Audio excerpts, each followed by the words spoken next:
Danny, you started off, and I say this I ask this with the utmost respect. I think most people that watch this interview at some point in their lives have lost their jobs. Sure. Point blank, when you were told that you were being dismissed, Right. how hard was that to hear? It was really difficult, and very, very disappointed. I wasn't sure if it was going to happen. We were going to a January 1 bowl. We'd beaten IU. We had finished strong, and the players had, they wanted us to be there, and we had hoped that we had done enough. But I knew it was close. We had a tough stretch there, and didn't come through at a critical time in the season, and obviously had lost the support of our administration, athletic administration, and fan base. So obviously I had concerns, but it was very, very difficult, very, very difficult to be fired. I've never been fired before. I've never worked anywhere where they didn't invite me back.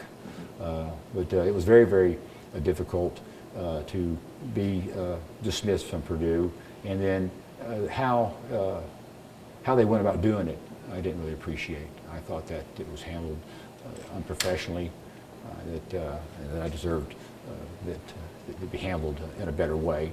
I don't really need to elaborate on all that, I don't think, but I didn't really appreciate how they handled it, and I thought that we had done enough and made enough commitment, to retain our jobs. I understand, why and how it all works. It came down to a market-based decision. That was a result of a loss or two, and that was a result of maybe not being good enough to win as many as we wanted to, at times throughout my career. So I understand that part of it, the responsibility that comes with that, and that's difficult, Danny, and this is something I asked.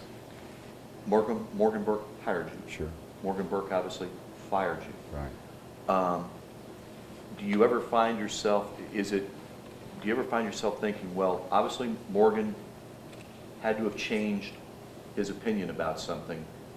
Is that something you ever ponder why he changed his opinion? Does that make sense? No, I think I have a pretty good handle on it. It comes down to, it came down to ticket sales. Okay. But ticket sales have been dropping here since 2000. Okay. It's not all about what happens just behind the whistle. You have to have some accountability behind the necktie as well. But I know it wasn't an easy thing for Morgan to do.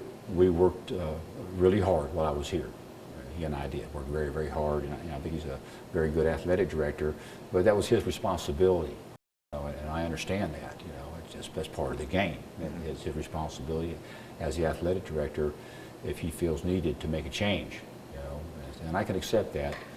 What I'm disappointed in is his lack of accountability to football and his lack of loyalty to me.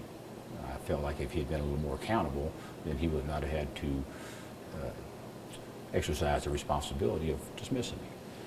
Ticket sales, Danny, point blank, this past season, attendance averaged somewhere in the 40,000s. If this past season, the home games, Ross-Ade Stadium had averaged 60,000 fans a game in a stadium that's about 65,000 capacity, do you think you're the head coach in 2013? No question. 13, 14, 15. Okay. I think I would have fulfilled. I didn't come here as a stepping stone job. I left my alma mater to come to Purdue because I love Purdue football. And I thought I could come here and do some things to return the program to national prominence. I didn't realize how far behind we had gotten in some of the areas that are key. And facilities we'd gotten behind in, and at that point in time maybe we didn't have the resources, to compete from a facility standpoint. We're starting to. We have 2 new practice fields. They're very nice.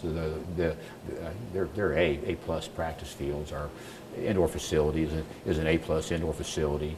If these football donors, supporters, if they'll earmark their donations to the Next Step project, okay, and then we can fully fund and furnish one of the largest weight rooms in all of college football for one of the, I think, the absolute best sports performance coach, in the country.